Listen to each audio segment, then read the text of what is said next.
আসসালামু আলাইকুম। এখন আপনাদের যে কয়েনটি দেখাচ্ছি সেটি হচ্ছে ইন্ডিয়ান বা ভারতের ১ আনা কয়েন। ১৯৪৯ সালের সবচেয়ে রেয়ার এবং প্রথম দিকে যে ১ আনা কয়েন, এটি হচ্ছে সেটি খুবই মূল্যবান এবং দামি কয়েন।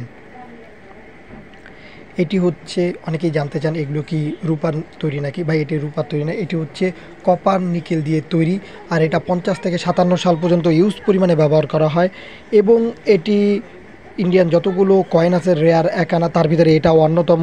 এছাড়াও এর ওজন হচ্ছে 3.8 গ্রাম, ব্যাস হচ্ছে ২১.০ মিলিমিটার এবং পুরুত্ব হচ্ছে 1.57 মানে মিলিমিটার, এবং আকৃতিতে হচ্ছে স্কলোপ ১২টি খাস সহ এবং টেকনিক মিল্ট যদি বলি, খুবই সুন্দর একটি কয়েন, রেয়ার।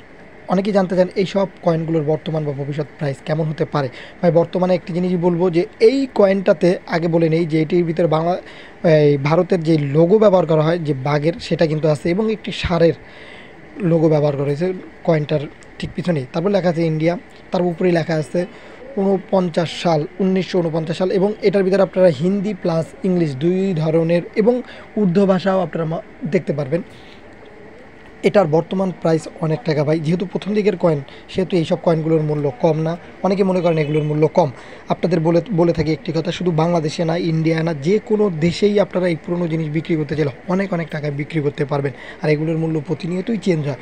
এই কয়েনটা যদি ২০, ৩০, ৫০ বা ১০০০ বছর পর, ১০০ বছর পর দেখবেন এইসব কয়েনগুলো হলেও হতে পারে তখন লাখ লাখ টাকার উপরে মূল্য বা কোটি টাকারও উপরে। তাই আপনাদের কাছে একটি রিকোয়েস্ট থাকবে, এই কয়েনগুলো থাকলে অবশ্যই রেখে দেবেন, এবং যদি বর্তমানে বিক্রি করতে চান সেক্ষেত্রে আমাদের গ্রুপ আছে বেটার কালেকশন ভিডিও এবং শেখ সাব্বির হাসান মুন্সি, সেখানেও বিক্রি করতে পারবেন।